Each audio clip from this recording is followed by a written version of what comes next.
Hey guys, welcome back to One More Push. I'm Nick White, and today I want to talk about creating a custom Niagara snowfall for our Santa scene. So let's jump right in.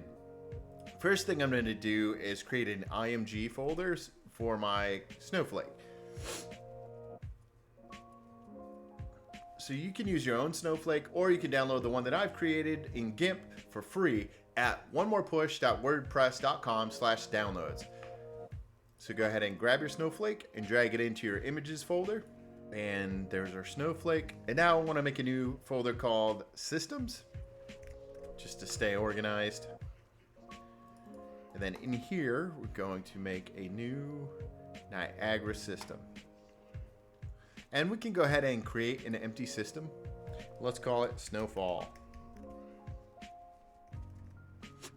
Now let's open it up.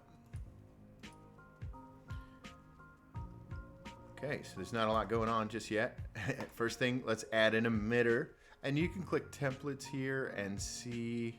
So let's select blowing particles. And right here under render, let's select our sprite renderer. You can see in our preview window on the top left here, it's got some snowflakes falling right off the bat. I mean, that's not too bad, and we've literally haven't done anything yet. So for sprite renderer, what we're going to do is go ahead and change this default sprite material, and we're going to replace it with the image that we imported. So first, let's go ahead and create a material with our image. So let's go ahead and hide this for a moment.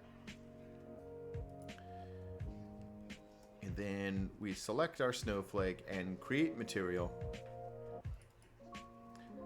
Double click to open this up, and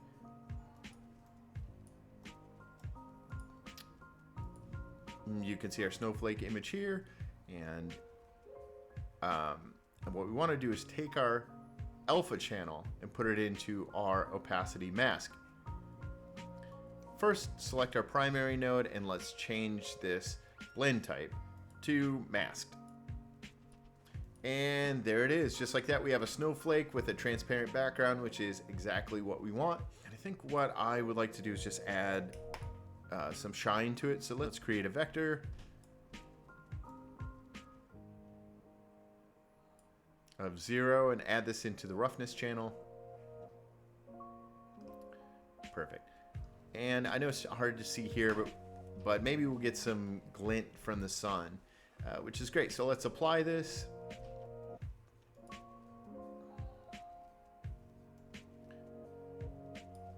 And then with our material selected, we can go back to our Snowfall Niagara particle system.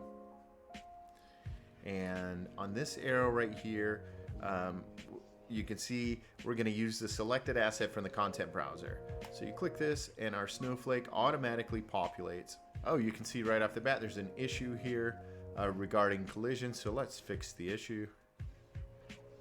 So we can adjust the gravity and things later, but first I'm noticing that the particle itself is barely noticeable here. So right here under uniform spawn size, let's make this maybe 10 and make the max size 20. So now you start to see our snowflakes here. Let's make that even, actually I think that's okay for now. Let's make it a little bit bigger. Let's make it 20 and 30. And we have sprite sizes at random. So essentially, we're creating a random size for each of the sprites that's generated between 20 and 30 centimeters. So I think that's fine. This is a little big for a snowflake, but it's fine for now. So let's go down to gravity. You can see our gravity is at minus 980 centimeters per second. So let's shrink that down to maybe 500.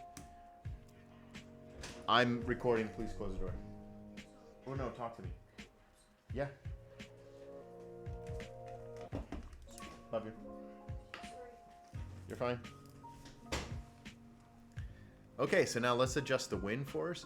So you collect, as soon as you select wind source, you see all of your options here on the right in the details pane. And all I really want to do is reduce this from 200 to 55. So now it has a little bit of breeze, but it's falling more straight down. I think we can turn that gravity back up to maybe 900. And let's turn the spawn rate up pretty high, because right now there's not enough snow for my liking. So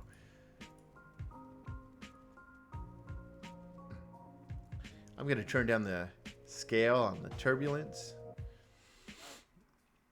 I'm going to split the frequency in half. The frequency of the turbulence in half.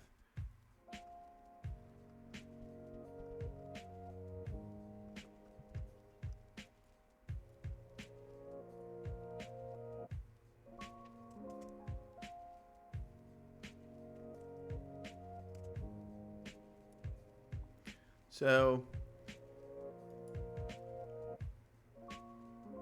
under shape location, I'm going to go ahead and make this change it from sphere to box. And I want to make this, so 100 centimeters is 1 meter. So let's call this maybe 500 by 500 by 500. And that's going to be a large square here. You can see it update. Okay, and so right now you can see the spawn rate is about 15 snowflakes, so we want to turn that up quite a lot. Let's call it 500. And that's more like it. And so I think the snowflakes are still a little large. Let's go to initial particle, and we can turn that scale. Let's take it down between 2 and 3 centimeters. Which is still a little big, but we want it big enough to see our snowflakes. So let's compile this and save. Now we can close this, and let's drag our system into our scene.